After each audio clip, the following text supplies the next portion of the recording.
Wow. Tengo que pasar este micrófono para acá. Sí. Well, Hey guys, Hey boys. good You evening. right? How are we? Hi. Yep. Evening. All good. All good. We're Good, watching good. our Nicaraguan friends working hard here. Yeah, like I see. Trying to get. Gosh, so how are you guys? Yeah, not too bad. Can't complain. Busy as always, but yeah, it's good. Not too Happy bad. New Year to you both. Yeah?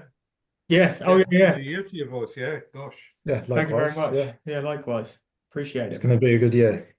It does. It seems to be getting off to a good start, so hopefully we can carry it on throughout the rest. Absolutely. Mm. Absolutely. No, very good. Well, looking forward to coming up next month. Yeah. Yeah, yeah. Yes. 17th, I believe, is it? Yep. Around. Yep. A Monday, Yeah. which is a great Thanks plan start of on the my week for part you. from Devon. No. So I'll set off early. Yeah, I was gonna say you'll have to be an early one, long day. Mm-hmm. Will you stay down here or will you go head back? No, what I'll do is I'll find somewhere halfway Okay. on a Sunday, and then I'll stay in town in GT Yarmouth. Yeah, as my Always a sat nav pleasure. tells me to call it. And yeah, I'll stay in GT Yarmouth on the. You're actually staying in Galston. Oh, even better. Yeah, Yeah. to be fair, Gulfin is a bit better than GT Yarmouth. Yeah. Whereabouts? Like along the seafront? I think is it the Pier Hotel? The Oh, pier, yeah, okay. Galston, Oh, yeah. okay, yeah. Yeah, Good I for get yeah. I get is it Danny Boyle or Yeah, Bobby Boyle or you get the posh room. I hook you up with a posh room. yeah. oh my God. But I've never been yet when it's been warm. It's never warm. So every time I come, it's bloody freezing, and it's a nice view from the window overlooking the beach. Yeah. It's But a nice beach until you realise that they pump sewage into the water there. well, thanks for that. Yeah, Lewis has just absolutely ruined that view for you.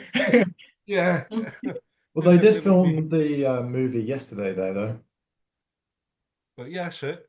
Yeah, so yeah, it's cool. Does the job. Yeah, absolutely, it's nice. So yeah, looking forward to that. Looking forward to the wee drive. I can imagine. Yeah. Oh, there's Paul. Yeah, Paul's in. Gosh, Seems good to go. Is he? you're on mute, Paul. Yeah, I was gonna say. yeah, There we go. get everything switched on and off. So, oh, good evening, everyone. How you doing, sir? Doing well, thank you. Good stuff. You in Great Yarmouth tonight? Yeah. We had meetings here today, so I'm just back at the hotel. So, and do the lovely drive all the way back to Mashton tomorrow. Oh, how long does that take you, Paul? It's normally 8 hours from Liverpool. I haven't done it from this side, so Yeah. I'd say it's got to be a 10-hour drive. I think we get half on them. Is there not an easier way to get there, like Here's what I fly from understand. Norwich to Edinburgh? Or You want one glass full through? Yeah, I think I need to drive up the what do you call it, the M1 or something this side and sort of cut in between Glasgow and Edinburgh. Wow. And then go up Pitlochry and up the what are they, A9 up to the Mashton. I won't complain about my drive through to Great Yarmouth from Devon then, okay? That's nothing compared to what you're going to do tomorrow. I only just got back. I went to Liverpool Monday and then come over here Wednesday night and back to the Mashton on Friday. All over the place. Yeah. I'll try to remember to mute myself when I cough. I've had bloody cough now for about 3 weeks or so, and I can't get rid of it. So it's not a very good advert for the industry to be sitting. Right. You're on a tour soon? You gonna get some sun? Next Friday, Paul. Yeah. Next Friday. Yep. Bags will be packed a week today, and then off to Miami, and then down to Nicaragua on the Sunday. So yeah, I follow a week after I'm with Placencia trip, so I Yeah. leave on the 31st. okay. So is that the Friday? Yeah, Friday the 31st. I think we fly out. Okay, and then you land in what, Managua on the 1st? Yes, yeah, on Okay. the Saturday. I'm flying straight through. I go through Miami, but I just not staying over. We've got about 3 hours, so hopefully we'll have no issues and just go straight through. Yeah, you should be fine. I guess you'll need to recheck in again. Yeah, we'll sort that out when we get there, or what they say. Yeah, Miami can be so hit or miss, Paul, to be perfectly honest with you. Yeah, well, we've left the day early because a lot of people, some of them are leaving on the same flight but staying overnight in Miami and then getting the Managua the next day. So if we do have any problems, Yeah. I'll hopefully just get on their flight the next day. Yeah, no, I always go a day early, Paul, just in case No. there's a headache, because I've Yeah. got the tickets for everyone. Yeah. So, yeah. Wow, this is pretty cool. Two Juan Martinez's.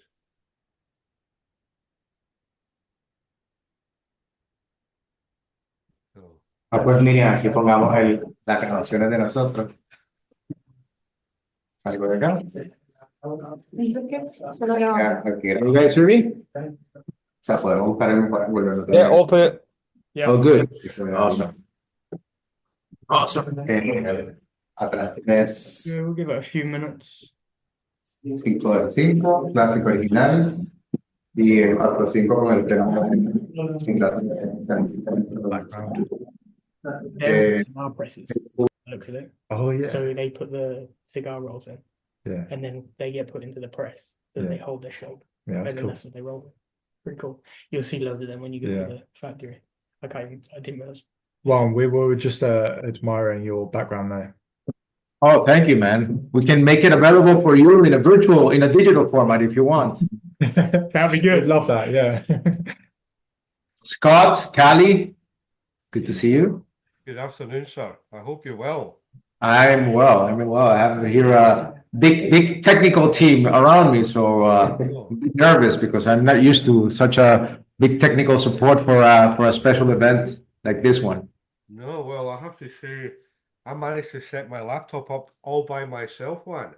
Well, yeah, Yeah, I mean, beat that. that's what we usually have to do, my friend. Mm-hmm. Yes, I'm sitting here in the shadows. Yeah. Now we're recording and everything. It's I know. lights, big production over here. You forgot to put your makeup on. I did. It's so shiny. Yeah, a little bit too shiny, my friend, you know. Uh, I had to dull mine down. I'm sweating. I'd love to have that problem. I look forward to having that problem in 10 days. Oh yeah, 2 weeks, right? No, week, 1 week. Yeah, a week tomorrow. Miami. Formato podcast. Entonces, Yes, it's 7, 8, 9. Yeah, you're in your boardroom, yeah? Your yes, meeting room. yes, we are at Joya. We are at the Joya factory here. So I'll be sitting where you are in 10 days. Yes, we're eagerly waiting for you. Yeah, We know your advanced cavalry. It's coming this weekend. he is. Yes. He's going to join us about 7 o'clock tonight. Yeah. Yeah, the cavalry arrives, and then we yeah, we all arrived. We were with you on the 27th, yeah? Monday the 27th. Yeah. Oh, cool. Lewis, do you want to tell us when we start, or if we start, or? Yeah, no problem. I think we'll get started. We've still got a few more people that we're waiting on, but I think it's 6:30 now, so we'll get into it. Thank you all so much for joining tonight. It's an absolute pleasure to be hosting another Virtual Herf. This time we have some more special guests. Of course, we have Scott from Tour, Callie from Tour also, Paul from C.Gars, and special guest Juan Martinez from Joya de Nicaragua. Genuine pleasure to have you on the Virtual Herf, Juan. It's the first time you meet him. Yeah. I think it's the first time Mm-hmm. meeting them. Yeah, it's pretty Yeah, it's a pleasure. Thank you for having me. From Stalla, Nicaragua. It's a pleasure, everybody. Yeah, I kind of wish I was over there rather than in sunny old Yarmouth. Well, you could. I have a guy over there who knows how to bring you down here. It would be an amazing experience, I'm sure. Maybe one day in the future we'll get over. But yeah, as Lewis said, pleasure to everyone. Thank you all for joining. A pleasure to have you, Juan and Scott, as usual. Just a few house rules. If we can just make sure that all of our microphones are muted, just for the duration of the call, that just makes it a little bit easier as people are talking. There's no interruptions and things like that. If anyone does have any questions throughout the recording, if we can just pop it into the chat, and we'll do our best to either answer the question throughout our talks, or we'll go back and ask them a little bit later on when we get a little bit of a break. But without further ado, I guess we can get straight underway. And Scott, I'll come to you first, and you can do a little bit of an introduction and fully introduce Juan Martinez as well. Right, thank you very much, Billy. Thank you very much, Lewis. No problem. Thanks for giving us the opportunity to share our stories tonight. Paul, I'll come to you. Paul's the C.Gars Whisky man, the brand man. You can introduce yourself in a wee moment. But I guess what I would like to do is introduce you all to Juan Martinez, the executive president of Joya de Nicaragua, who is well, he will explain. I don't want to steal his thunder because the whole point is, he can tell it better than me. He's sitting, it's a bit warm where he is. It's not quite as warm here in Devon, hence the jumper and whatever. But tonight we're with Juan Martinez, the executive president of Joya de Nicaragua, who's just been awarded the #1 cigar from the Cigar Snob magazine with the Cinco de Cinco that we're all going to smoke tonight. But Juan, if you would like to come and introduce yourself, explain who Joya are.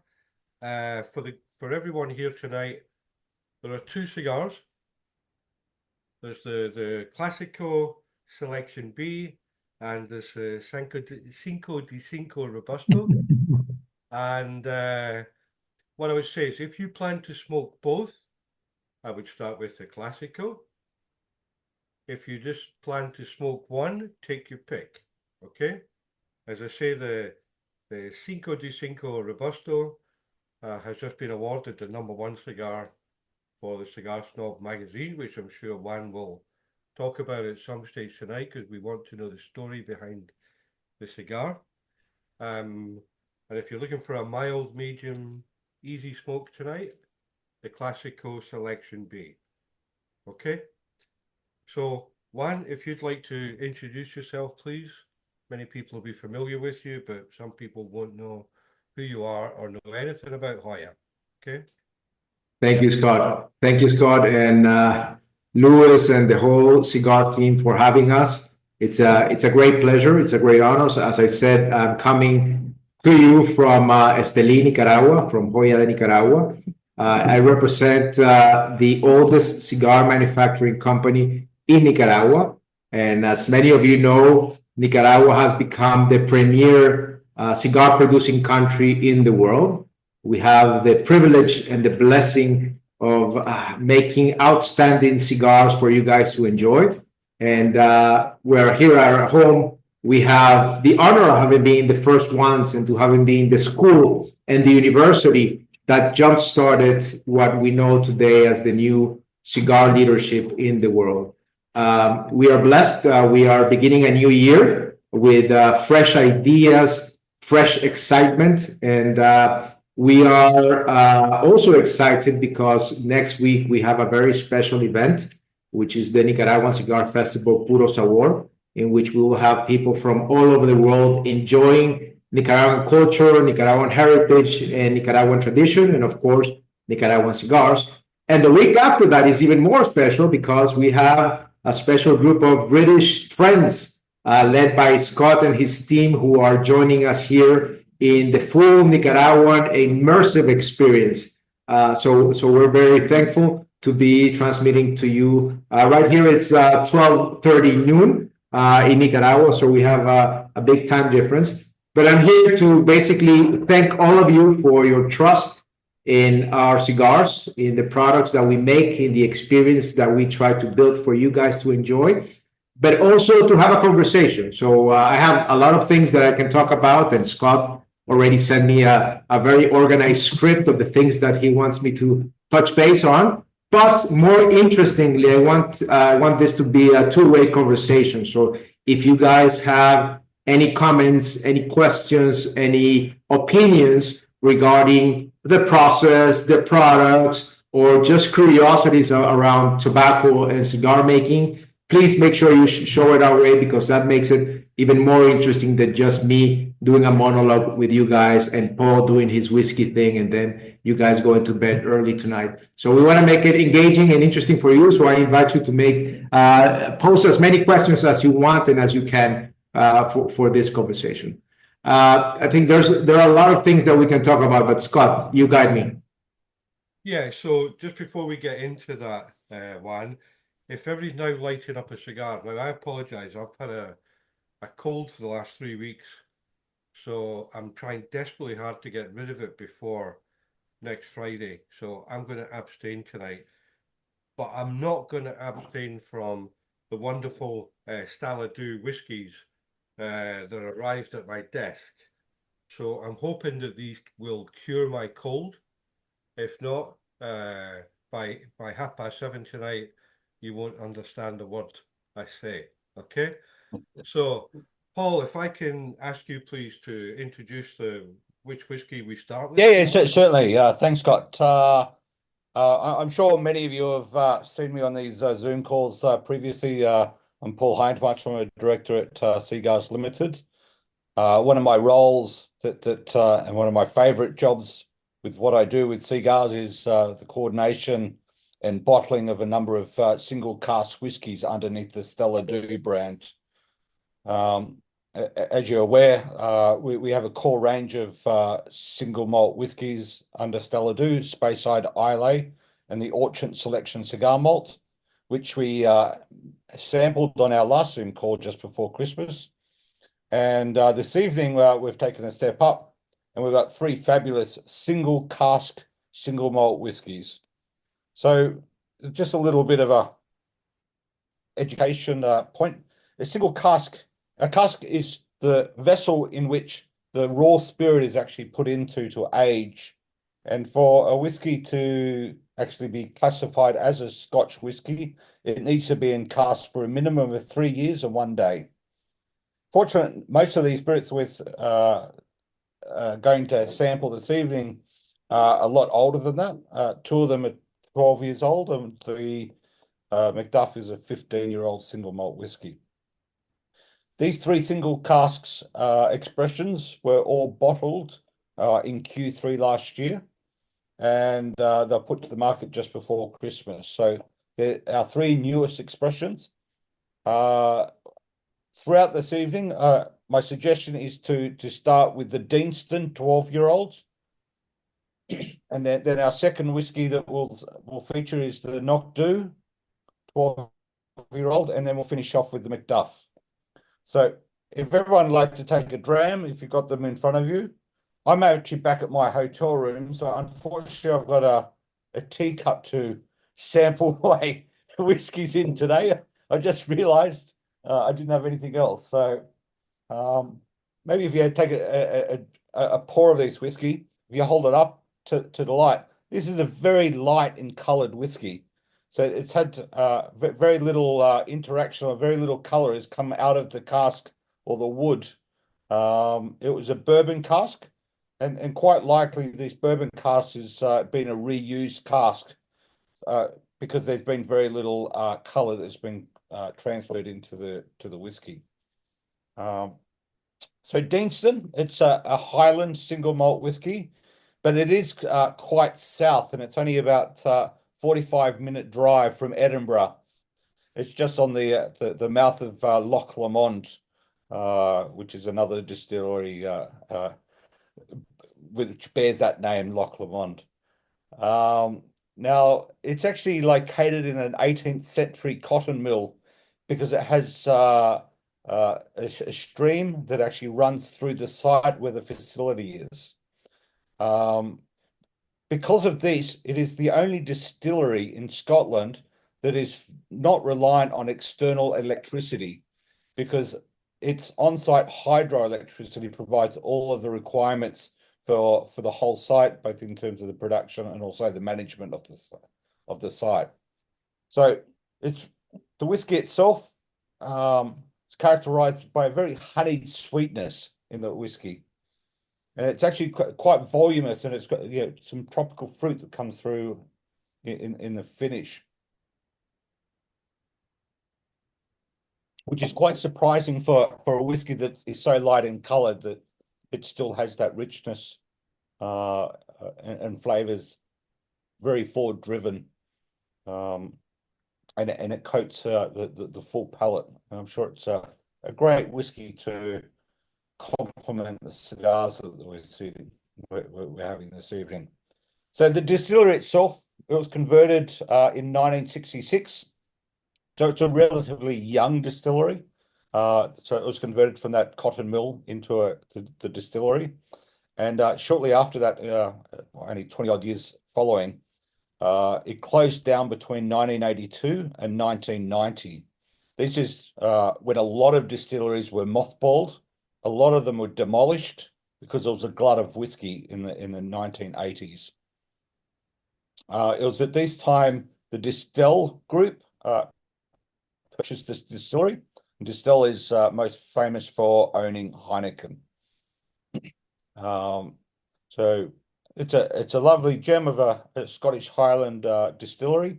And if you ever get up to Edinburgh or Glasgow and you wish to go and see a distillery, this one is quite close, because most of the distilleries are much further north in the Highlands or the Speyside. So if you ever get the chance, drop in and go and see it. It's a lovely little distillery. But that's our first whiskey, and enjoy. Slange. Blanche. That's it's funny, Paul, because I was there about 10 years ago, Deanston, and you're right.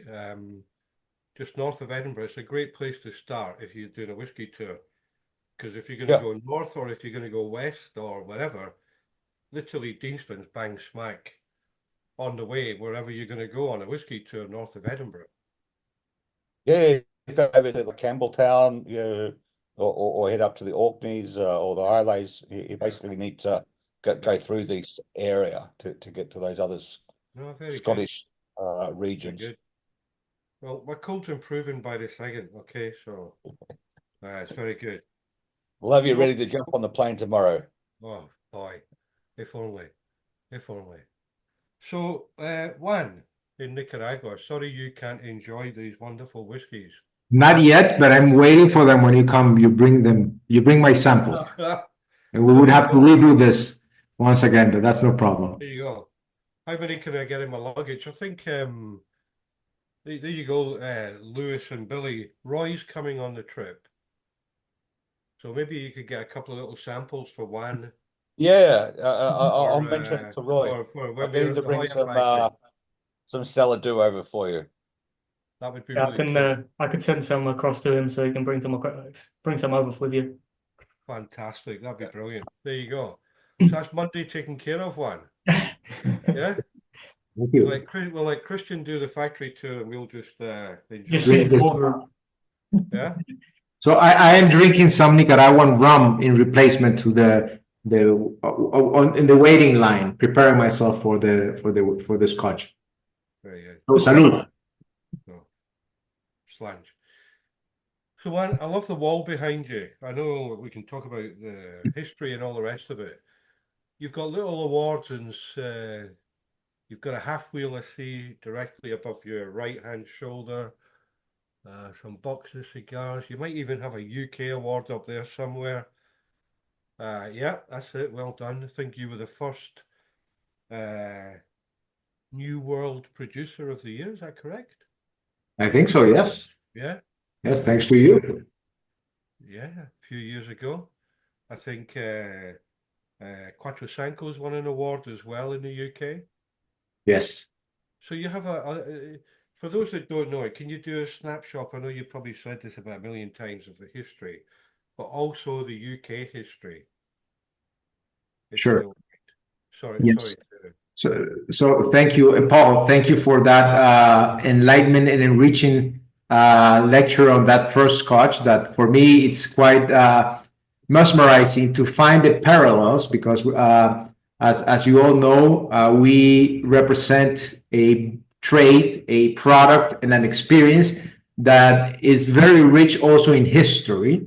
And we're going to talk a little bit about the history, but it's also very craft, right? All of our products are 100% handmade, and the raw material, the tobacco leaf, it comes from the soil, from the earth, and it's processed naturally through the works of time, humidity, moisture, and the natural effects of weight and temperature, so on. So there are a lot of parallels that make this pairings with scotch very interesting and enriching to the palate. So I'm always enchanted to hear where the scotches come from, because you can find a lot of similarities between the scotch world, the wine world also, and the cigar world. So just a little bit of background. Joya de Nicaragua, as I said before, is the oldest cigar producing factory in Nicaragua. It was established in 1968. However, it's very important for you guys to know that tobacco, the tobacco leaf, is actually autochthonous from the American continent. So before the Europeans, you guys ever experienced tobacco, 20,000 years ago, our ancestors in the whole American continent, from North America to Central America to South America, and all of the civilizations used tobacco in one form or another, either as a currency or as a medicinal purpose or as a spiritual token. So tobacco has been part of our cultural heritage for millennia. Most importantly, for our ancestors in Central America, the Chorotegas, which is in the center of Central America below Mexico, you have the Mayas and the Incas, and in Central America, you have the Chorotegas. Tobacco was used as a very powerful spiritual token. So our ancestors would consume tobacco, they would smoke tobacco, or they would snuff tobacco, and the smoke the tobacco released to the heavens was their direct connection with their deities, with their gods. So this has this very powerful cultural and religious meaning for us, almost in a divine realm. So tobacco has been part of our culture for millennia. But it was until 1492 when the Spanish discovered the American continent, or discovered once again the American continent, that they found a bunch of naked Indians running around in the islands, half naked, covered with gold, and smoking a strange bunch of leaves, brown leaves that were, releasing smoke. Up to that point, no European had ever had contact with tobacco.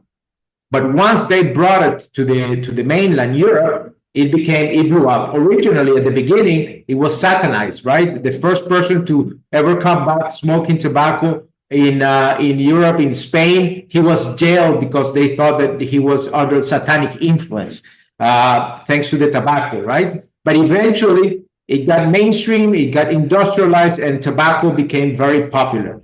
And that's very important for people to understand the value of tobacco, not only for Cuba and its origins. Cuba was part of the Americas, and of course, Cuba was producing tobacco at that time.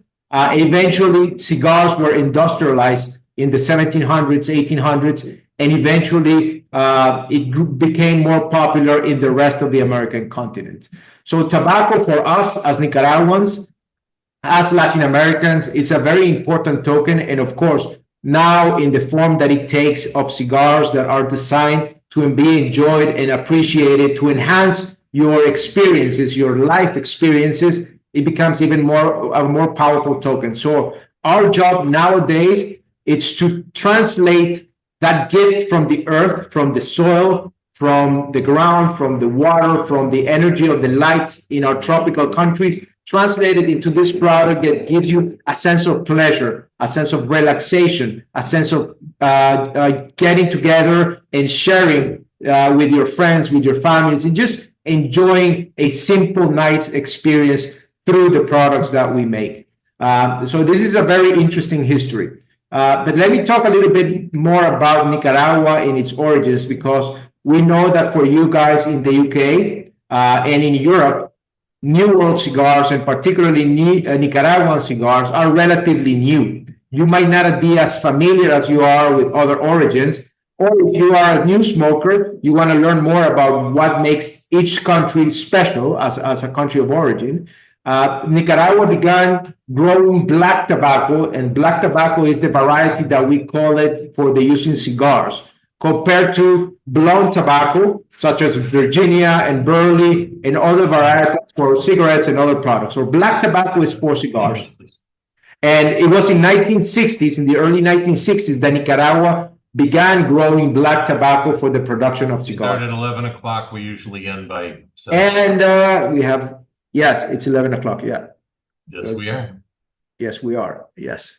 Can we mute? And so in the beginning in 1960s, we start growing tobacco. And in 1968, two Cuban immigrants, one called Juan Francisco Bermejo and the other one called Simón Camacho, they start making cigars under the Joya de Nicaragua brand. So this cigar that you guys are smoking now, the original Clásico, is the first cigar to have ever come out of Nicaragua as a brand. Originally, it became very popular in the United States, of course, because it replaced the Cubans that were now illegal after the Cuban embargo by the United States. So it became very popular, but we also started selling cigars in the UK and in Switzerland. And the first introduction of Joya de Nicaragua in the UK was in the early 1970s. We actually had the pleasure of meeting the gentleman who originally brought Joya de Nicaragua in the early 1970s when we came to the UK about 10 years ago, right, Scott? It slipped the name, my mind slipped the name of the gentleman who was bringing the cigars back then. Yeah, we met him in London. There was a gentleman called Nick Wing, who's sadly no longer with us, managed to put us in touch with the original importer. Oh, geez, Juan, 2015. I have the name. I'll look it up later, and we can talk about him. Purple Heart or something like that. Yeah, Purple Heart. Yeah. Distribution business. Yes. But it was lovely to meet him. So we had like the past, present, and future as it was at that time. Yes. So it was pretty cool. Pretty cool. Yeah. So the first genesis, or the first birth of Nicaraguan cigars, is in the 1960s, 1968 to be precise. By 1971, Joya de Nicaragua had become so popular that it was considered the official cigar of the White House. So when you would go to the White House in an official delegation, they would greet you and they would invite you to have a bourbon or a scotch in the green room, and they would offer you a cigar. Well, they would offer presidents, dignitaries, diplomats, not traditional people like us, but they would offer them a cigar. And it was Joya de Nicaragua, the official cigar of the White House until 1972. This was during the Nixon administration, up to the Johnson administration in the United States, when smoking was banned throughout the White House. But Joya de Nicaragua has played a very important role in the history of Nicaraguan cigars because it was the brand that jump-started the recognition of the Nicaraguan leaf and the Nicaraguan hard work through its brand. Later on, Nicaragua had a few political challenges. We had a revolution. We had a communist revolution in 1979, and a civil war that resulted from that revolution. Civil war that was accompanied by an economic embargo by the United States that prohibited Nicaraguan cigars and other Nicaraguan products to be sold in the United States. So that's where Joya de Nicaragua becomes known and enjoyed in other parts of the world, in Europe, at that time, the Soviet Union, Germany, Poland, Hungary, Switzerland, and of course, the UK. So during the 1980s, Joya de Nicaragua could not be sold in the United States until 1990, when the Civil War ended and the economic embargo against Nicaragua ended, and the Civil War ended too. So during the 1980s, Joya de Nicaragua was the sole cigar maker in the country.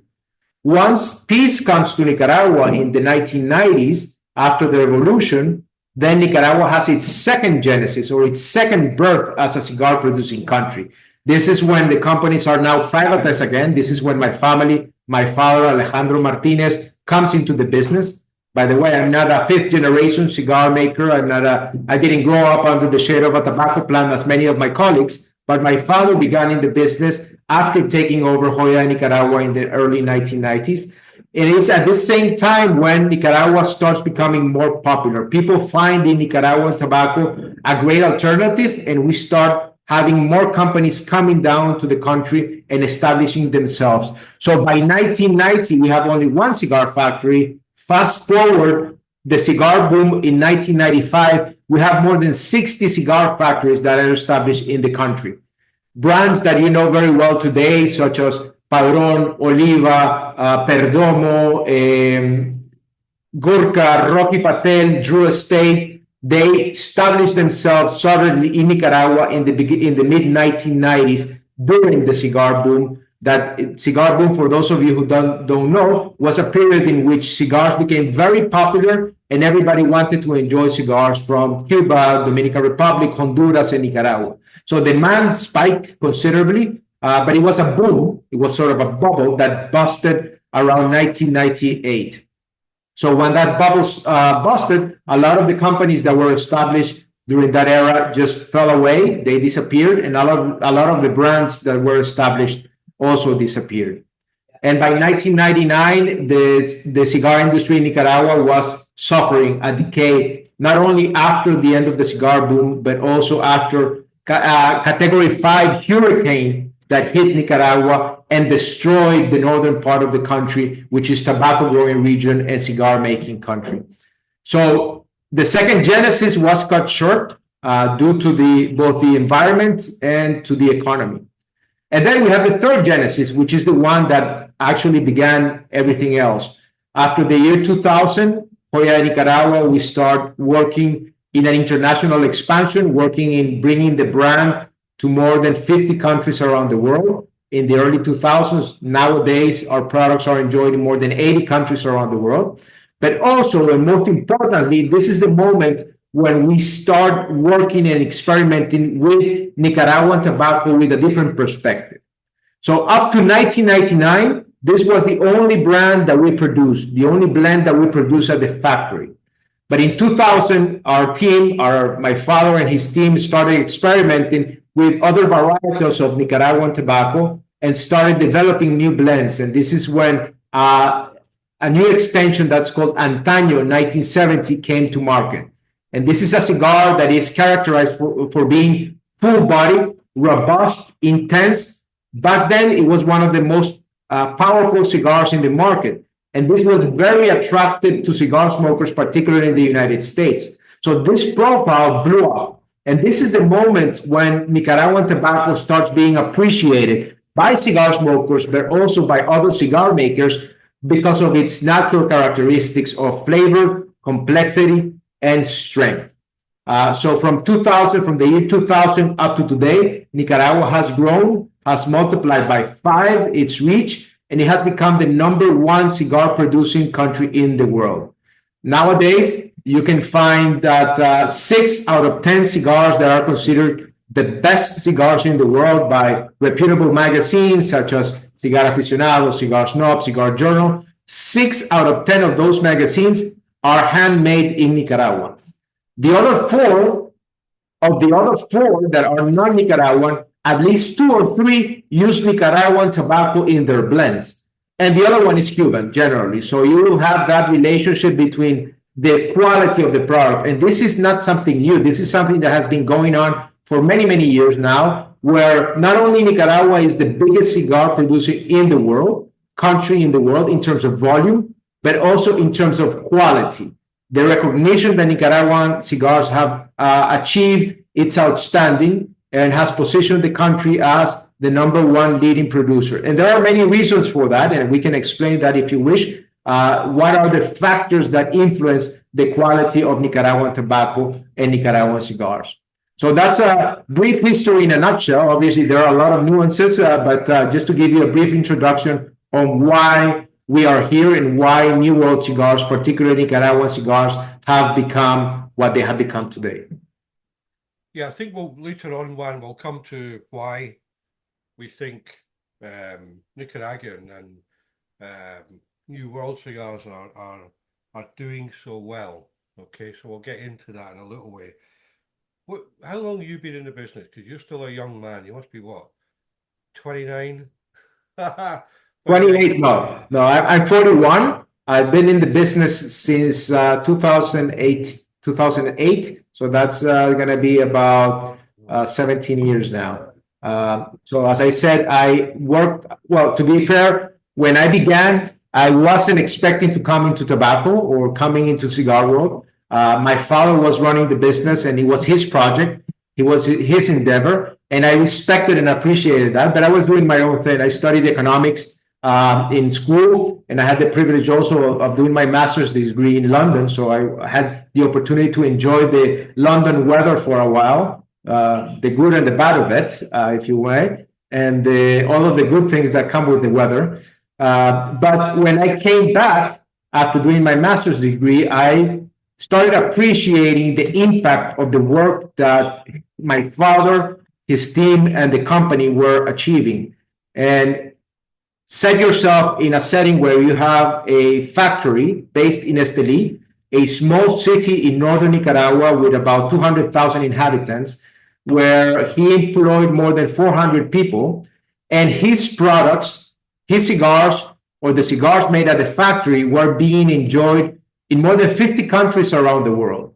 And with that, we were able to share our culture, our heritage, our traditions with the world. It was powerful. It was much more powerful than anything that I could do myself. So I decided to join him early on, just doing some administrative work. Eventually, I just fell enchanted by the magic of tobacco and enchanted by the magic of the people who were making the cigars, and then by the people who were enjoying the cigars. I started traveling and meeting a lot of our partners and importers, and it was just magical.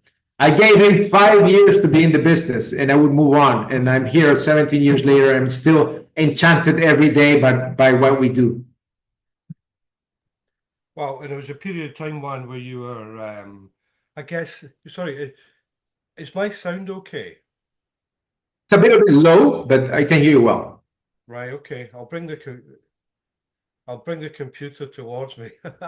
I apologize. So there was a period of time when the Nicaraguan were trying to develop the image and bring in festivals and bring tourists to the country. They introduced a chamber of commerce or a chamber of tobacco or whatever you want to call it in Nicaragua. So you were the president of that. I'm just trying to work it out as a very young age. Yes. So it brought a lot of stress because you're working on behalf of many of your competitors, I guess. Yeah, but at the same time, you're working together with a lot of them. And one of the magical aspects of this business that we are in is that we are able to foster and develop great relationships with many people, being locally but also abroad. So I was I had the privilege of following Nestor Andrés Plasencia as the first president. I was the second president of the Nicaraguan Chamber of Tobacco.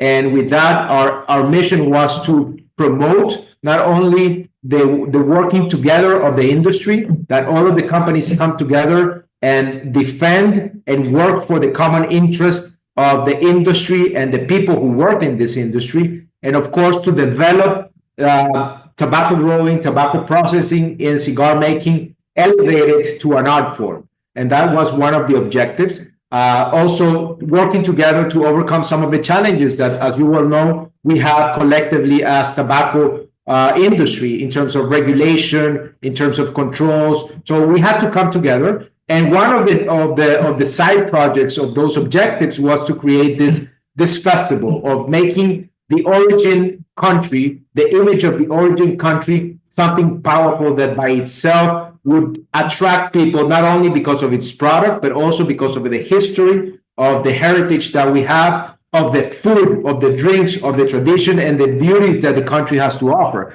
Because ultimately, cigar smoking is not only about the product itself, it's about the whole experience that smokers enjoy when they light up a cigar, the history that the brand tells them, the history that the family can tell them, the history of the people who with their hands are making each one of the cigars that you smoke. So it was very important for us, and nowadays it becomes one of the milestones for our industry. Every country has their own festival. Cuba has their festival, the Dominican has their festival, but Nicaragua has their festival too. We get together people from the whole industry, from importers, distributors, cigar smokers, cigar media, everybody that comes together during next week, and we just celebrate together the achievements and the successes of the cigar industry down here in Nicaragua. So just before we go to Paul, I don't know how everybody's enjoying. I'm hoping you're all enjoying the cigar that you are smoking. And I'm hoping that it's pairing well with the Deanston Stalla Dhu. Can we talk about the cigar? Because we haven't spoken about the cigar itself. I was gonna come to that before. Yeah, talk about a cigar. Talk about what I did for tonight was I picked two cigars. I picked the beginning and the present. Yes. So at some stage we would talk about the future. You might give us a clue. So that was the logic for tonight. To Perfect. the very first blend, and then the last blend that you launched. Perfect. Okay, so there's a big 55 years in between. So if you want to talk about the cigars, please.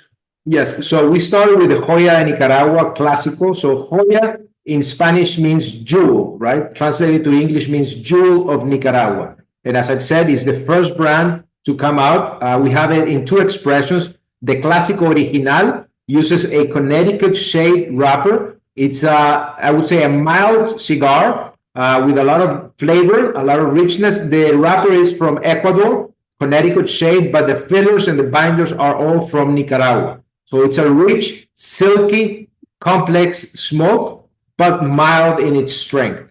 And then the second expression, which is the Clásico Medio Siglo, uses a Criollo, a Havana wrapper, which is a little bit stronger, but we can talk about that one later on.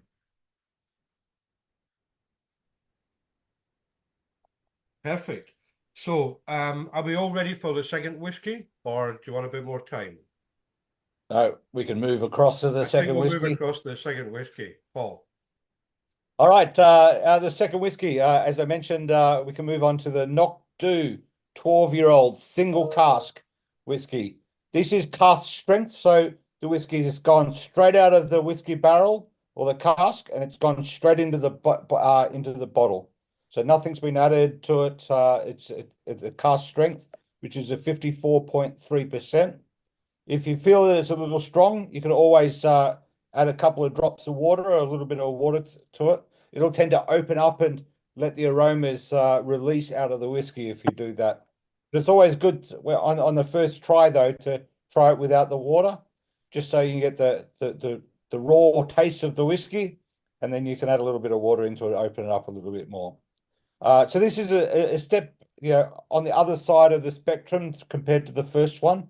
It certainly doesn't have the sweetness. It's a little bit more herbaceous. You got the aromas like grass or hay coming through. And it's some sort of some of the notes when I read about this, and I can pick it up a little bit, is maybe like heather or yeah, like botanicals sort of characteristics coming through, which is quite unique, and I don't generally find that with a lot of whiskies. So it's a relatively unknown distillery. It's in Knock Dhu. It was founded in 1893 by John Haig and Sons. So a lot of people would know Haig whiskey. It's a big blended whiskey that is, or grain whiskey that's sold around the world, and it was in production since as early as the 17th century. So basically, John Haig family had a number of distilleries across Scotland, mainly in Speyside. So they created the Knock Dhu to be able to increase their capacity. So for a couple of centuries, the whiskey was just predominantly used to go into the Haig product. So you found very little whiskey that was actually released under the distillery name. It's Knock Dhu. Very much like the last whiskey, it closed 1 year later in 1983 compared to 1982 for the Deanston. As I said, in those early 1980s, there was a glut of whiskey, and many distilleries were actually closed down.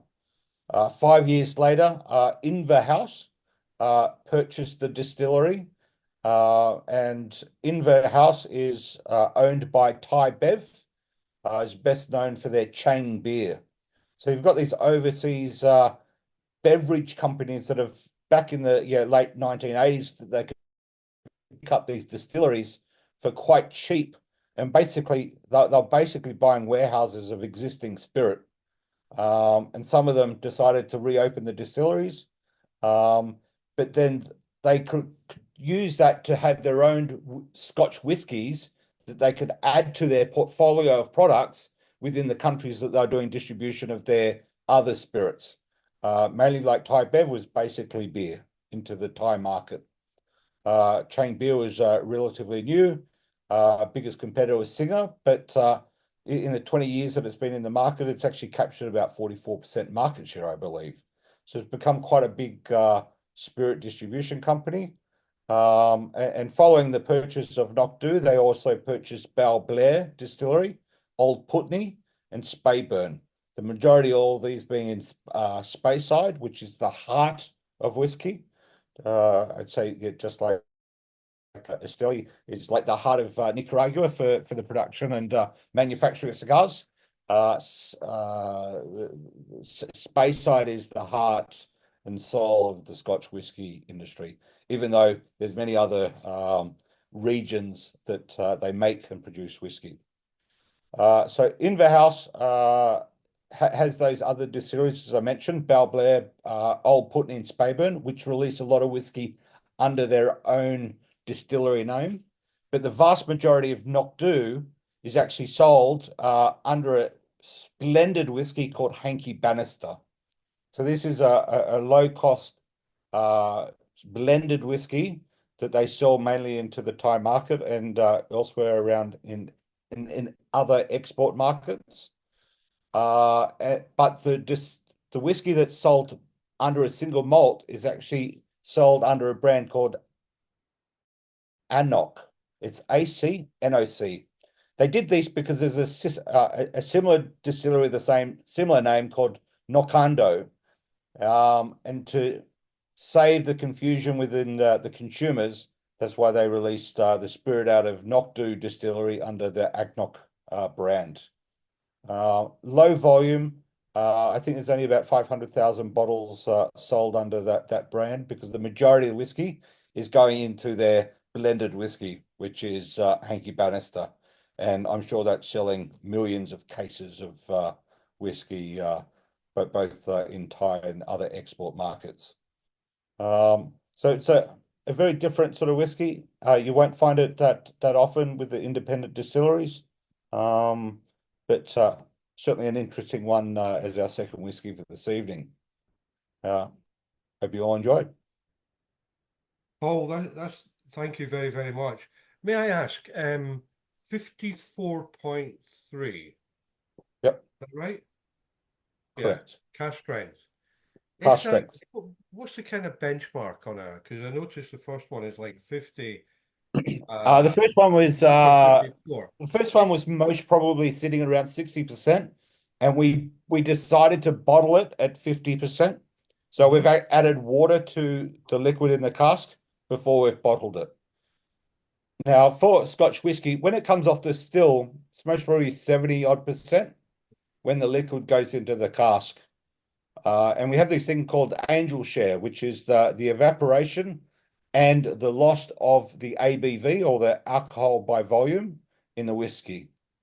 So generally in Scotland, you can factor in a loss of about 2% of the volume of liquid in a cask every year.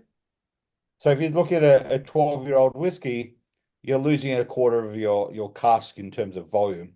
That ABV, though, also may have started at 70%, and after 12 years, you're most probably generally around that mid-50s to 60, 55 to 60% ABV.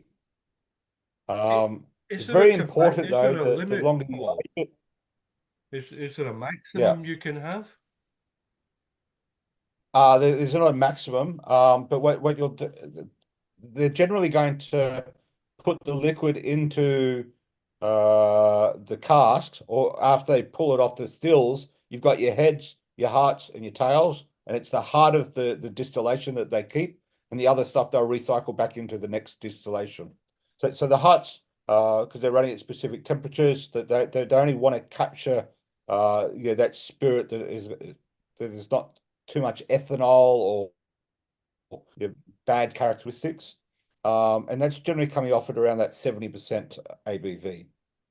So the 70% ABV then gets siphoned off, and then it gets put into a cask. So as I mentioned on the first whiskey, for it to be classified as a Scotch whiskey by the Scotch Whisky Association, it has to be a minimum of 3 years and 1 day in the cask. Also, as I mentioned, the ABV is being reduced over time. It can only be called a whiskey if it's got a minimum of 40% alcohol.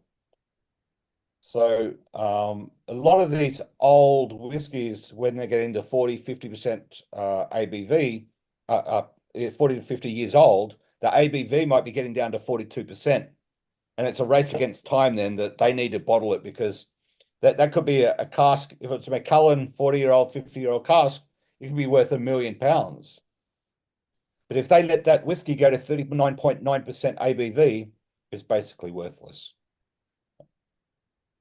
No, that's brilliant, Paul. What a great insight. But the first one I particularly enjoyed at Deanston, so I've been watching in the chat room where a couple of guys have recommended putting a wee drop of water in the whiskey, which I always think there's enough water in it already, but I'm going to take their advice, and I'm going to do that. But thanks very much indeed, Paul. No problem. So back to Stalla.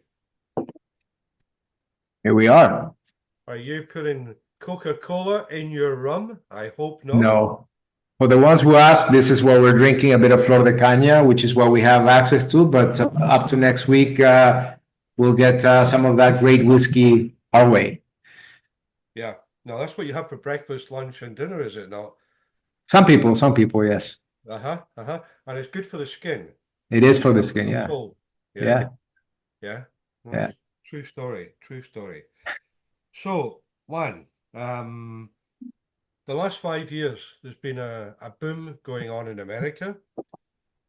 We had a bit of a COVID boom in Europe with cigars, which is now kind of flattening out, and there's been a lot of legislation which we've all had to cope with in Europe, which we're not going to bore everyone with. So that's kind of slowed the markets down a wee bit. How have you found it, and what have been the kind of challenges to grow? Because I guess when you have a boom from nothing and it's unexpected, it brings its own problems. Everybody gets really rich quickly. And it's like, shit, where's the tobacco? Where's the labor? yeah, everybody wants. Who do you supply? And so on. So you've been living the dream. How has it affected you as a manufacturer the last 5 years? Because America still is showing signs of maybe plateauing now, but Yeah. from a decent growth in the last 3 or 4 years. That must have brought challenges to your business to keep Yeah. keep the growth going. That's really hard to say after a whiskey and a half, by the way. Keep Yeah. the growth going. Okay. So if you could just talk us through, just to share some insights, what it's like in the industry. I will gladly do so. But two side notes. First, Cola Chalet is a very Nicaraguan thing to know. So kudos to you, Mr. Grimm, for knowing Cola Chalet. And second of all, he just posted something on the chat. It's a very Nicaraguan drink that we have. And then I also want to shout out to two great friends that are online. Allison, you're very busy there. Watch out with that knife. And Val Bradshaw, very dear friends of ours who are logged in. I just wanted to shout out to them. Also, thank you for joining us. So it's interesting because in 2018, when Joya de Nicaragua turned 50, we decided to embark in an adventure to write history, right? So we engaged Nick Hammond, a good friend from the UK, a brilliant cigar writer, to write a book about the history of Nicaraguan cigars and of Joya de Nicaragua. And when we finished that book, that's the one that Scott has over there, we left it open for the challenges of the next 50 years, because the book is a lot about the challenges and tribulations and the resilience of the Nicaraguan people to overcome those challenges. And when we wrote that book, we never expected the following 5-6 years to be what they became. So one thing that you need to understand is that for us in the business, in this industry, 2019 is the end of an era and 2020 begins another era. The reality of the cigar world today is very different from the reality that it was prior to the pandemic, with its challenges and its opportunities. Brief history, it was April 2020, and Nicaragua was about to celebrate its Easter week, and we generally take the whole week as a holiday. And at the beginning of April, we start getting a lot of calls, and obviously the pandemic is beginning, right? A lot of countries are in lockdown, and we start getting a lot of calls and emails and messages, including from Scott, who say, hey, you know, we are in lockdown, please cancel or postpone or whatever our cigar orders. And from one day to the other, in early April 2020, our business is done. No orders for cigars. Nobody's buying cigars anywhere. Not just from us, from anybody, right? The world is in lockdown, and there were no flights coming in or out from Nicaragua. And we are coming into Easter week with the impression that our business is going down the drain. You know, nobody's smoking anymore. We're in the middle of a respiratory illness pandemic, which will basically make people stop smoking. There were a lot of fake news going around that tobacco smoking caused COVID, so on and so forth. So we enter Easter week with the impression that we're going to shut down after that, because we didn't know what to expect. And after Easter week, we take a little bit of time to prepare ourselves. We take charge of the hygiene and the security of the people, distancing, trying to find face masks and alcohol for everybody. And at the end of April, we start seeing things pick up. Then Scott suddenly calls me and says, you know, apparently there's demand for cigars. People are buying cigars. And we went from having 0 orders in April to the world blowing up. Everybody was smoking. Not only regular smokers were smoking more because they were stuck at home, they were working from home, so they had more time. They had more budget too, because they wouldn't go out to spend to the bar or to the restaurant, and they were being supported by the governments, which is a great privilege you guys had of getting a paycheck just for staying at home, right? So people have more budget. And what do? They bought more cigars to enjoy. And we see regular smokers smoking more.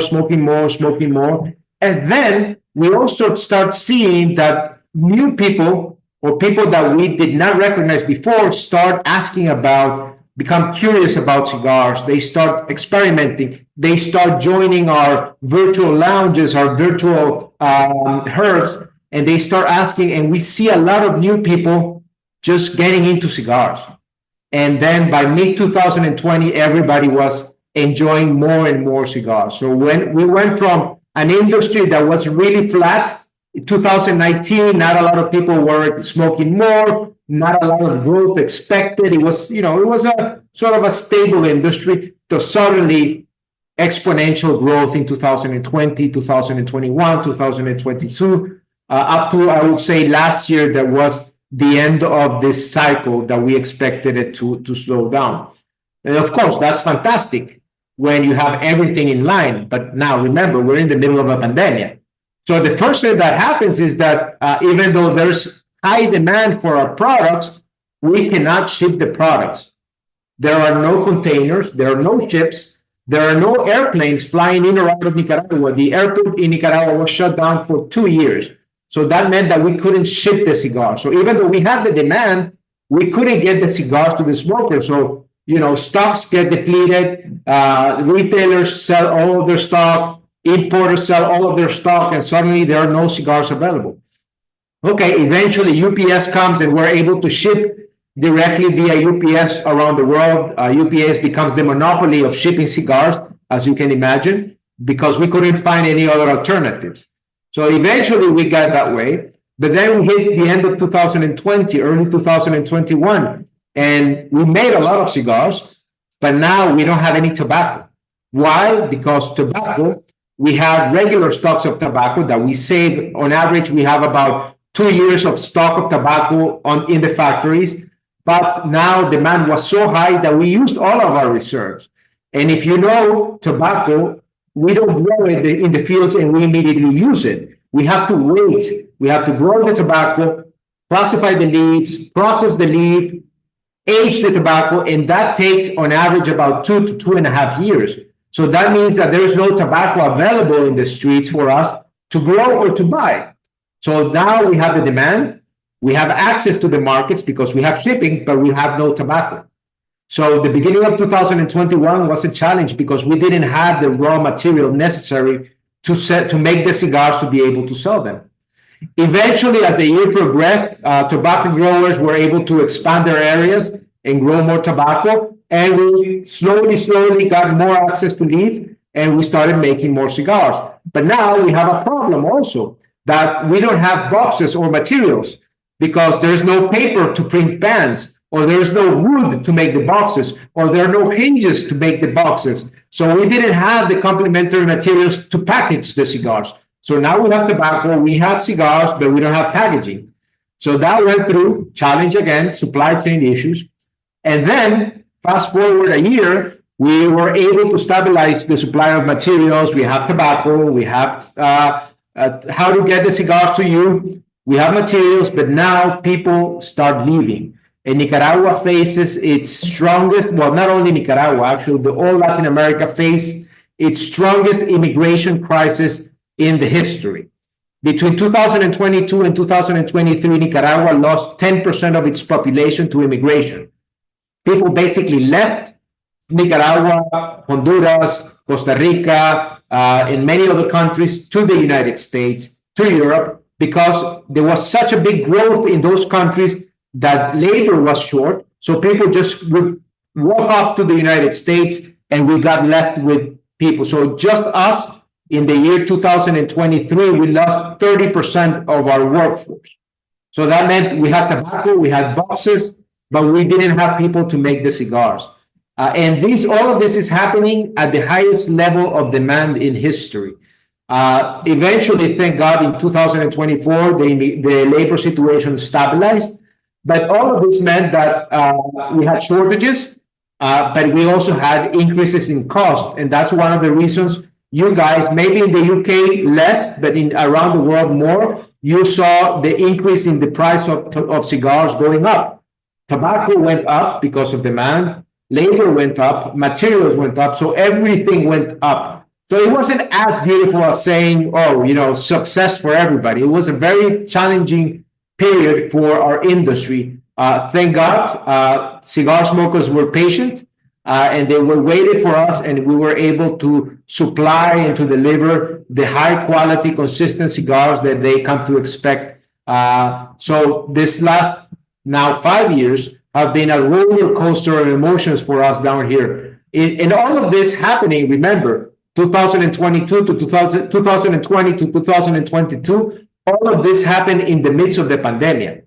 So unlike your countries, Nicaragua never shut down. So we never took a day off of making cigars during the pandemic. So that meant that our people came here day in, day out. They were wearing their masks. They were taking their precautions. They were risking their health to come in here, make the cigars for you guys to enjoy. So thank God, here we are. We are a very interesting success story because amidst all of those challenges, our industry has continued to thrive, and you guys have access today to some of the best cigars in the world, using some of the best tobacco and some of the best handmade products, thanks to the diligence and the compromise of all of the people that, risking their health, continue to work day in, day out. So it's been quite a challenging few years for us, and obviously for you too. No, Juan, you put that very eloquently. I can remember in March 2020 getting out all our team together on Zoom, the sales guys, and then going to the office and explaining. We kitted everybody out with laptops to go and work from home. All our phones were linked to computers, so that was great. So if someone phoned the office, they would get an answer. If someone was in their kitchen cooking dinner or whatever, no one knew. So it was like the old Swan, where we were very elegant on the top and we were pedaling like hell underneath to work out what the hell is going on. And I can remember doing a forecast with Barry, who was our finance guy at the time, saying, how long will we last with no income? And that's where we got to, just like yourselves. We had no idea what was about to happen. And, thankfully, this kind of arena, this is where this started. Yes. We'd never heard of Zoom. No. Someone had to Zoom. It's like, what the hell is that? I still don't know how. Carlos is on the call somewhere. He'll laugh because he'll know I still don't know how to work it. I know how to switch on and off. Okay, and now and again I leave, but I'm not sure if I do that on purpose or by accident. And, but I think, Scott, that takes us to the things we need to be grateful of, that even amidst the complications and the tragedy and the loss of life and the uncertainty that it caused, it made all of us be better, not only as companies and as professionals, as individuals. We feel that our company today and our brand today is much better suited to connect, to engage with cigar smokers around the world. The pandemic forced us to revisit a lot of paradigms that we had, from our brand ethos to our brand message to the way we connect and we interact with consumers. Zoom, this space being an example of that. In February 2020, it was inconceivable for anybody to hold a virtual cigar event. How is that possible? In 2020, we did more than 180 virtual events, just us, and everybody was connected. So that connection helped us not only in the United States, in the UK, but through all over the world. I was from my home in shorts, wearing my shirt, doing events with South Africa, with Hong Kong, with Cameroon, with Dubai, things that we wouldn't conceive otherwise, And I think collectively together we are stronger, thanks to and despite the challenges that we face. And finally, I would say that the biggest gift that this 5 years have given us has been the opportunity to open the space, the doors, and the lounges to a new generation of cigar smokers. If you ask around, maybe not in this space, but if you ask around in any of the shops, anybody who smokes a cigar today, at least 50%, half of those people started smoking between 2020 and today. There's a lot of new people who are curious, who are demanding, who want to be educated, who want to be engaged, who want to learn more and appreciate more about the cigar smoking experience. And that's the biggest gift all of us can have. So we're very thankful for the opportunity that this business had a new revival in a way. Just a quick question from myself, basically. You mentioned that you obviously used up your whole inventory and all your tobacco and stuff. Obviously, we're 2 years, say, down the line from COVID and all of that happening. Are you still trying to rebuild your inventory to a state that it was in beforehand, or do you think that you're now at a point again where you can, if anything was to go wrong tomorrow, you would be able to survive, say, for the next couple of years again, or? So even after COVID, we still had a high demand. So remember, the biggest market in the world, the United States, even in 2024, had its highest level of demand in history. So demand has still been high, but we've been able to rebuild our stock levels. Most factories and most companies expanded their tobacco growing areas.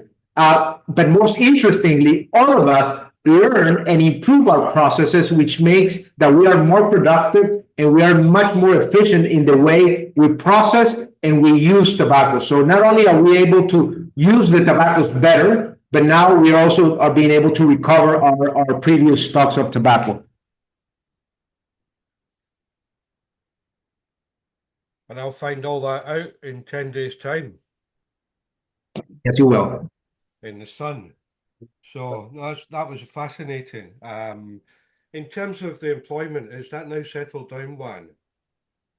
Yes, it has. Also in that realm, we've been able to improve. To give you an idea, before 2020, we had a maximum level of production per couple. The couple is the two people who make one cigar. And between the two of them, they would make a cap of 350 cigars per day. During the pandemic, because of the shortage of labor, we had to release that. And now our average level of production is somewhere between 400 and 420 cigars per day. That means that people can make up to 500 and 400 cigars per day before they used to make that. That's good for them because they earn more money for the cigars that they make. But we've also become more productive, which means that we need less labor than what used to be before the pandemic. But it has stabilized. The immigration process has stopped. Obviously, we lost a lot of people. A minority return, but we still are left without a lot of people from back home. But we stopped losing people, which was the important thing. Now, just remember that while all of this is happening, we have the highest demand for cigar making in history. So not only are we shorting people, there is high demand. So people are bargaining and labor costs are going up every single day because people have the opportunity. There was a point here in Esteli where employment rate was negative. Unemployment rate was negative because everybody had the opportunity for a job if they wanted to. So it was a challenge, but I think, again, as I said, everybody is better because of this. Absolutely. So what I was going to do, I'm going to pop over to Paul in a wee second, but before we do that, if you could maybe introduce the second cigar, whether people smoke the second or not, I think it's very important before we drink too many whiskies that people understand the full story for the Cinco de Cinco or the 55 if you look carefully into the band, okay? Look careful. So if you can explain. So actually, this is one of the brands that excites me the most. First of all, the name Cinco de Cinco pays tribute to 55 years of Joya de Nicaragua, but it's actually not named out of that. It's 5 out of 5, basically. So when you use the term of the, rating stars, it's a 5 out of 5.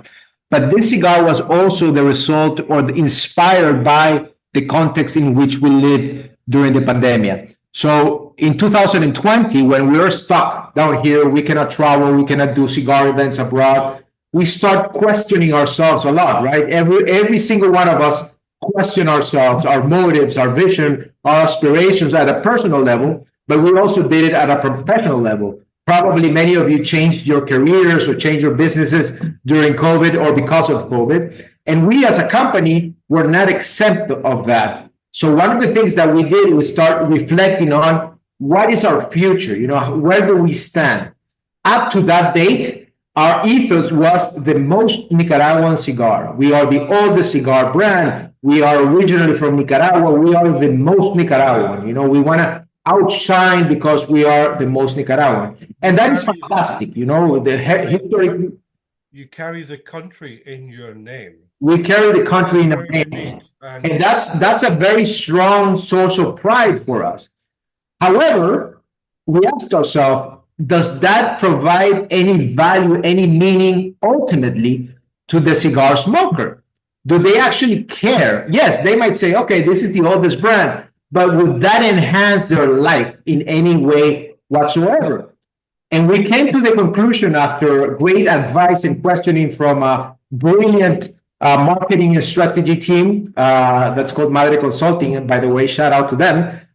They questioned us very thoroughly. And we came to the conclusion that that was very strong source of pride for us.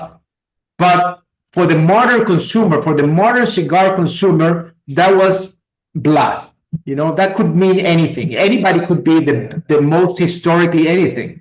But that necessarily didn't give them. So we decided to rethink ourselves, and we rebranded ourselves. Instead of being called Joya de Nicaragua, the most Nicaraguan cigars, we started calling Joya de Nicaragua unpretentious luxury for those in the know. Because we realized that people who appreciate our cigars are people who really understand the value of tradition, the value of quality, of consistency, of a respectful and enjoyable cigar smoking experience.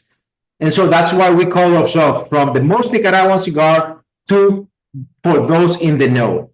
However, how does that translate into the product itself, into a brand? So we started thinking about, so we need to launch a new product. We launched a few products before the pandemic. Now comes time to release a new product. So what do we do? Do we do the same thing that we've always done, which is basically go back and say to our team, we want a cigar that satisfies X, Y, Z, and that we think that people will appreciate. We think that people will enjoy. We think that Lewis in the UK will enjoy and that John will enjoy from our mindset, right? That's how generally we develop a product in our business. It might be successful. It might not. We don't know. It's almost a coin toss. So we decided to go back to a core.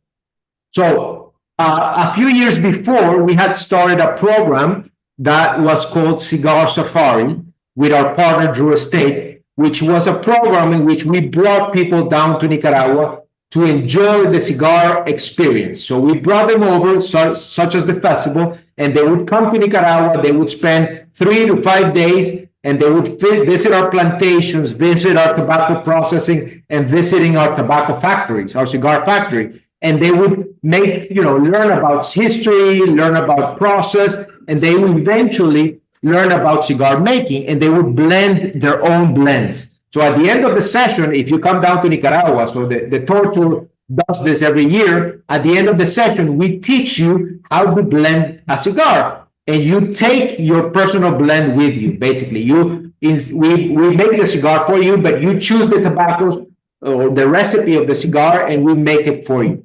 And we did this for about 10 years, and we had more than 2,500 people joining this event or this activity. So we had on record 2,500 blends that people wanted to recreate for their own personal blends. So what we did is that for this next inspiration of a cigar called Cinco de Cinco, we took all of those records, we tabulated them. Still, AI wasn't present at that moment. It was still a few years away, but we decided to tabulate them, and we chose the blend that people prefer the most, that people gravitated towards the most. We got inspired by that, meaning that inspired by that blend, and it was perfected by our cigar masters, and we developed this cigar. So this cigar basically is made out of those ingredients or those components that people appreciated more during our sessions.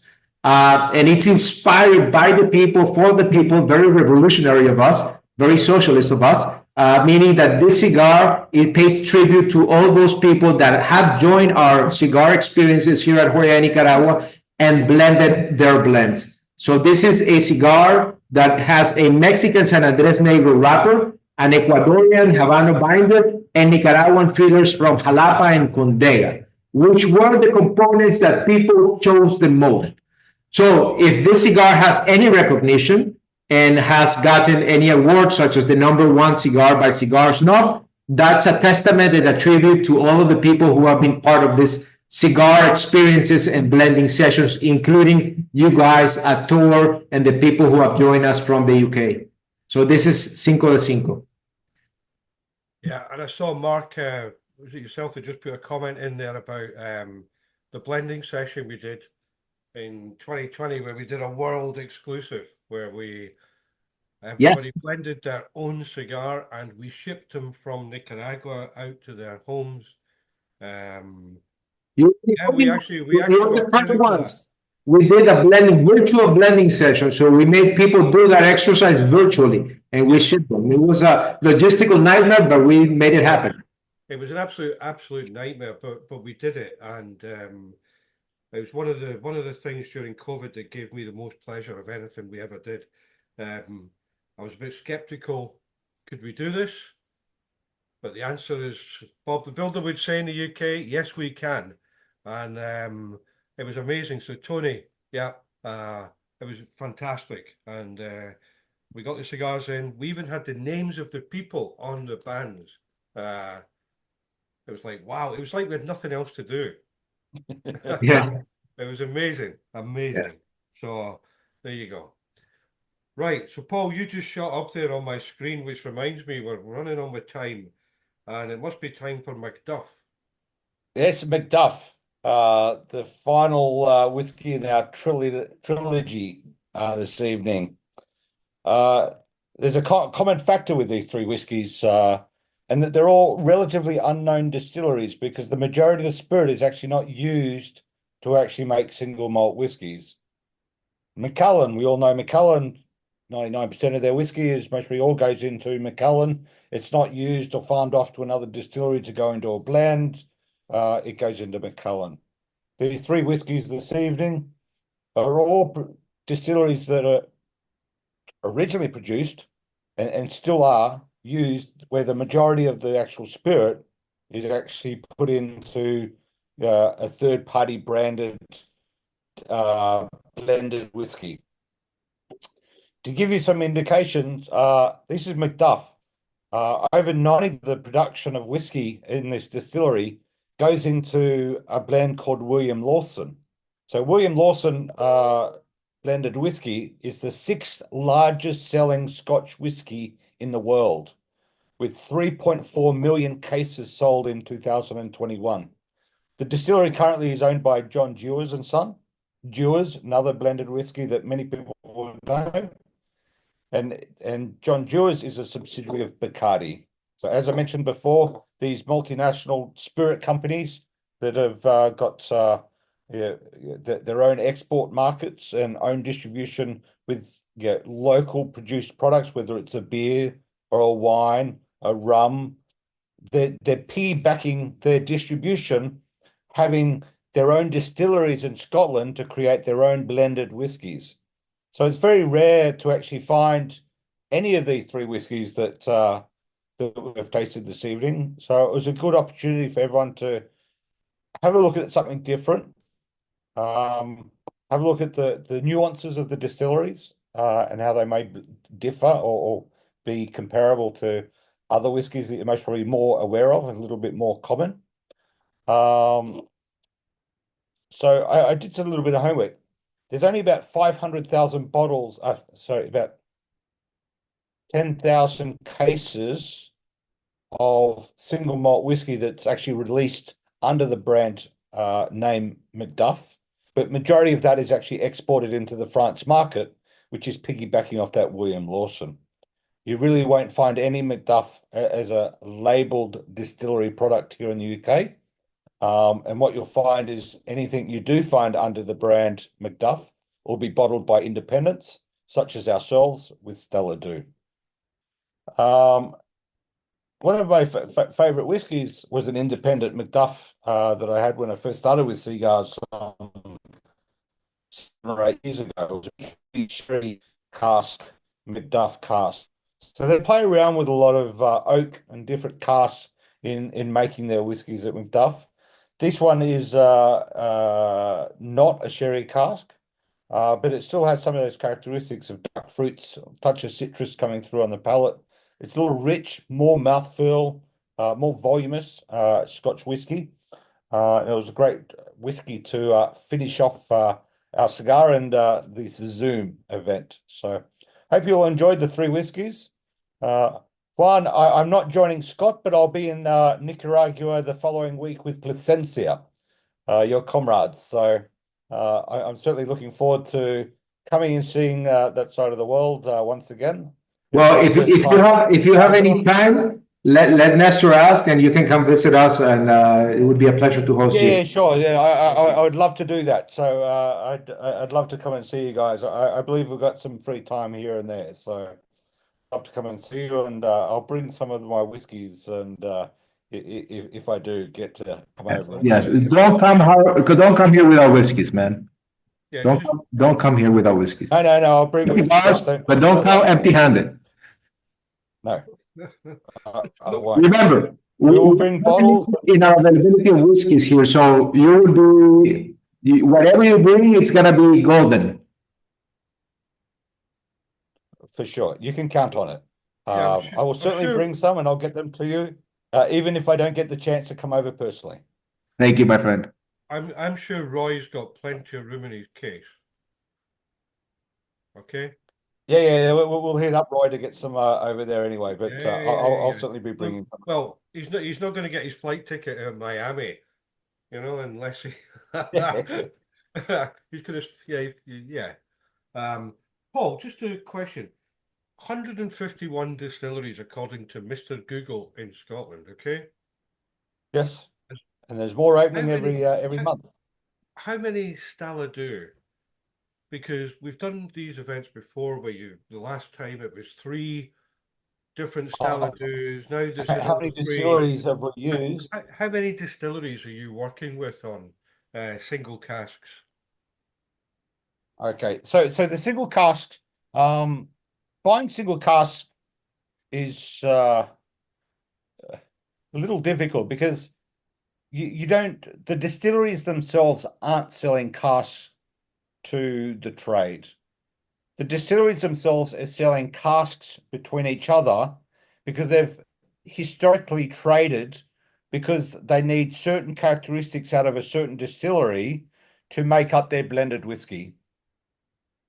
So let's say distillery B has an annual order to get 300 casks of spirit from a sister distillery. So the cask will get transferred. But what might happen is that the whiskey maker or the blender is sitting there and using that as an ingredient to go into their blend. And that's where their expertise comes in, because the difficult thing is to get the same consistency in taste and profile from year to year, very much like cigars. But what they might find is that they then end up with an excess of a handful of casks. These will generally get offloaded to a whiskey broker that's been historically traded in casks. And it's through those historical relationships, which Ron has, that we get access to some of these casks. But because whiskey as an investment is exploded, and everybody's marketing, come and invest in whiskey, your returns are very high. A lot of these companies are securing casks from brokers, etc., but there's no real control. And a lot of people have been burnt because they've thought that they've invested and put money into casks that end up not being there, or there's issues with the casks, or 5 years later they go back to sample the casks and they're half empty, or the management of the wood hasn't been where it should be, and it's not good whiskey.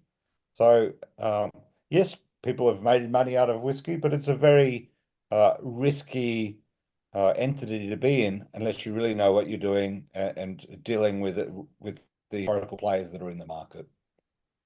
So for us, we have a third-party bonded facility that stores all our casks and manages our casks and looks after all our bottling of whiskey. So it's safe and secure. Yeah, fortunate, going back 6-7 years ago, we had the luxury of actually generally being able to have that time or lead time to actually get samples of the casks, to actually sit down, evaluate the whiskey, make a decision whether you wanted to buy that cask or not. But because it's been harder to actually secure casks and independent bottlers, there's a lot more of them now. When certain casks come up, sometimes it's a little bit of a lottery, and you just need to make a commitment to say, yes, we're going to buy that cask. So the casks that we buy, there could be new spirit, that could be like 1 or 2 years old. And we're taking a stance that we've got their long-term investment in regards to holding that cask until it gets to maturation, whether that's 10, 12, 14 years. And there's other casks that will come up, like the Glendronach, which we just bottled in a Glencairn crystal decanter just before Christmas, that it's very, very difficult to get a Glendronach cask. So it became available, and we committed to it. It was already 20 years old, and we waited until it was 21 years old, and we bottled it. A lovely whiskey. So we're entering the market in different spectrum. We're buying young and holding on to it for a long time, but when something special comes up, we're taking the step to actually buy it, to bottle it straight away as well. But some of these casks, what we'll find when we go back and we're ready to actually bottle it, like several of our whiskies that we bottled earlier in the year, last year, we're actually re-racking the casks. So we actually might take a cask sample, we taste it, and we go, it might be lacking a little bit of sweetness, or it needs a little bit more body to it. We want to bring a little bit more spice to it. So we actually might move the liquid from one cask and put it into another cask. If we want a little bit more color, a little bit more sweetness, rich fruit, we'll put it into a sherry cask, which has been freshly emptied. So you're getting a lot more color into it, more body, more richness, just to build up the complexity in that single malt whiskey. Some of the others, we did a Sauternes cask. We didn't want that rich fruit. It was a light whiskey. We just wanted some of that, citric sweetness, fruit coming through. So we'll sit there and we'll play around with these sort of re-racking some casks where we think we need to build complexity into the whiskey. And until we make a decision, it's ready, and we'll put it into a bottle. For us, I think Stalla Dhu single casks, we're up to about 35 single casks that we've released over the last 6 years. But we've been doing a lot more every year since we first started. I think the first year we just did 3 originally, and then it was about 5 or 6. Last year, I think we did about 12. And Paul, are they all Scottish? Would it be Scotch whiskey? Yes, they're all Scottish. No. So everything. So Stella, Ireland or England or no. So Stalla Dhu itself we'll keep it as it'll always be Scotch single malt whiskies.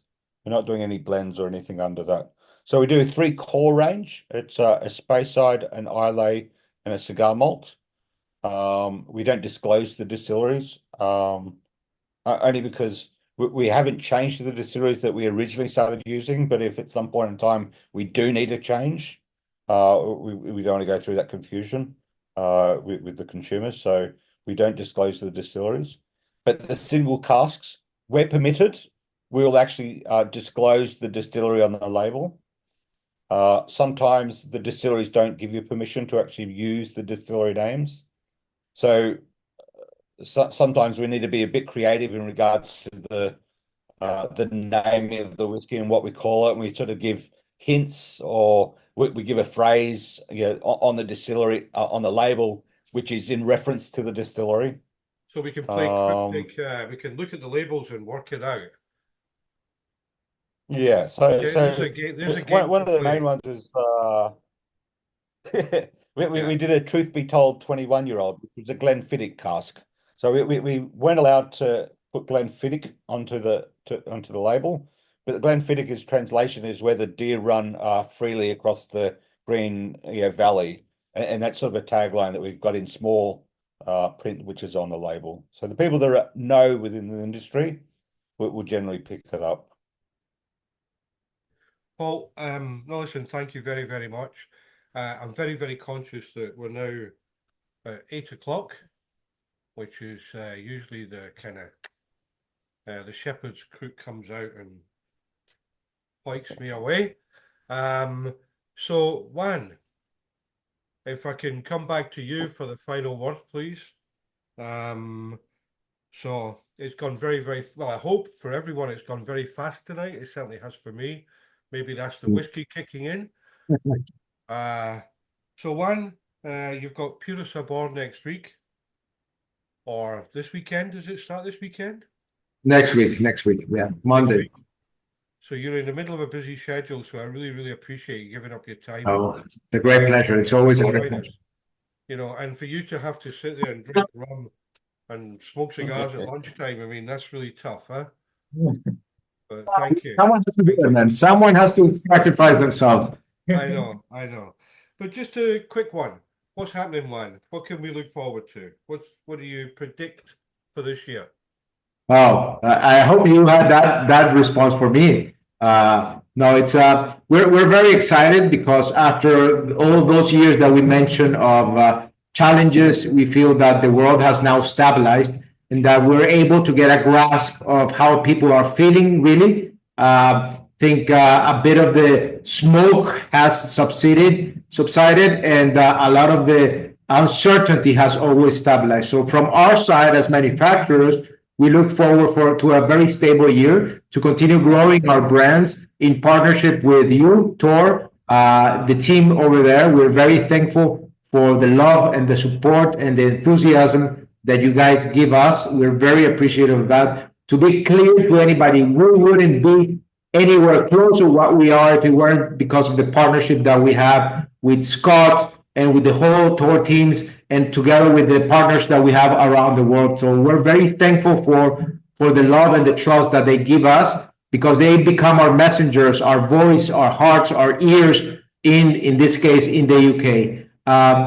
It's going to be an interesting year because we will see how everybody stabilizes in their supply and their offering. We have exciting products that will come out from Joya de Nicaragua, but most importantly, will be dedicated in investing in the relationships that we have developed with cigar smokers. We'll be doing a lot of cigar events throughout the world. We're doing a lot of community engagement that allows us to foster the essence of what this industry is about. This industry is not about new products. This industry is not even about the product itself. It's about the enjoyment. It's about the connections. It's about the experience we're able to share together. So we're highly focused and concentrating in trying to foster those experiences and to learn back from you, wherever you are in the UK and in the world, to help us be better, to satisfy your wants and needs, and to deliver a high quality product at the reasonable expense that you guys have to invest with all of us. So in a way, it's our return to you, our appreciation for the trust that you give us in buying our cigars, in enjoying our products.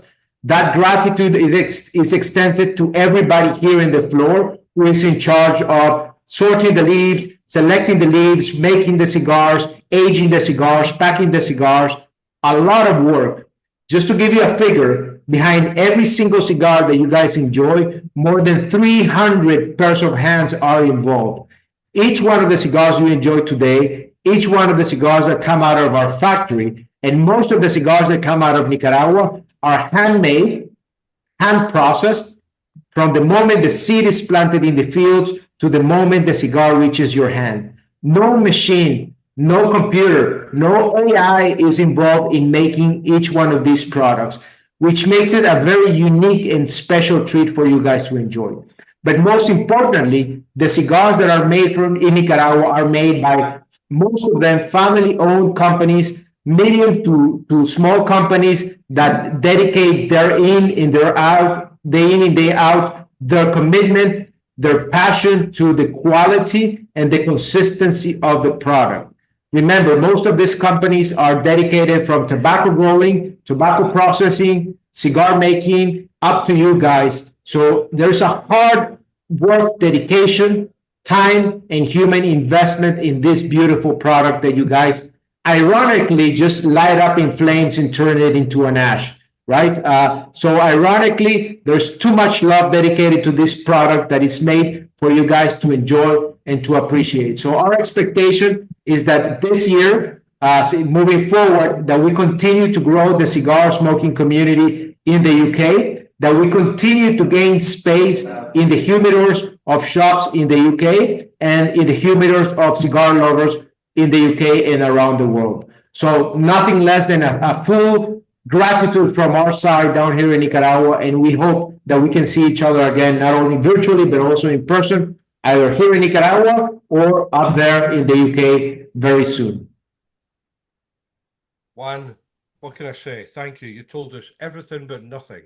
Okay? I look forward to finding out exactly what the nothing is. Okay. I'm not sure if that's a Scottish joke, but I'll take it as a positive. Yeah, take it as a compliment. Okay, take it as a compliment.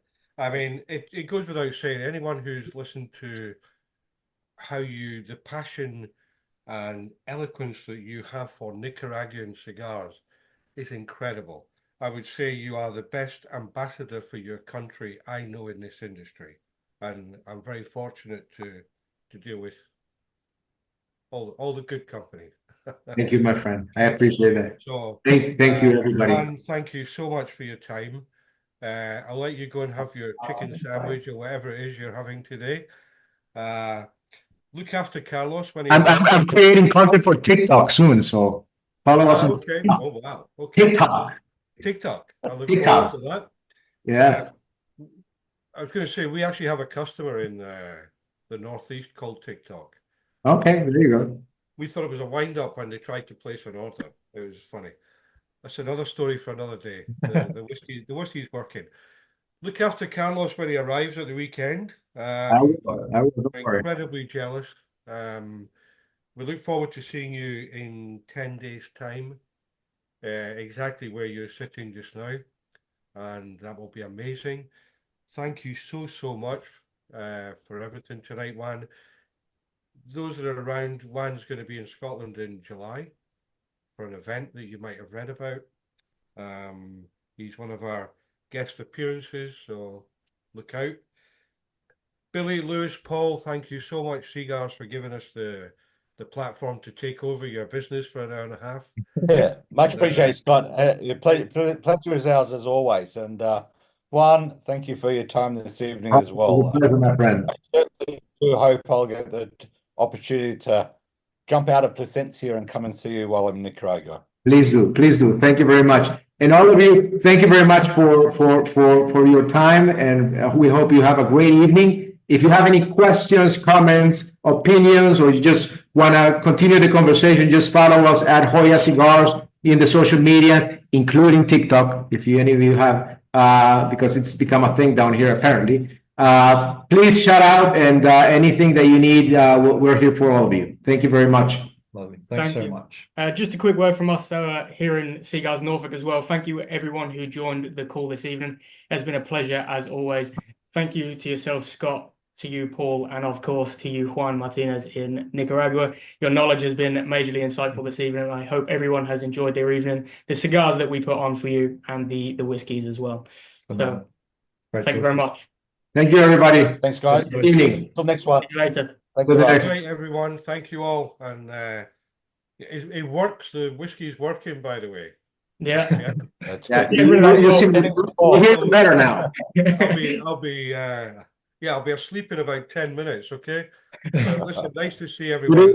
Have a great night. Thanks a lot.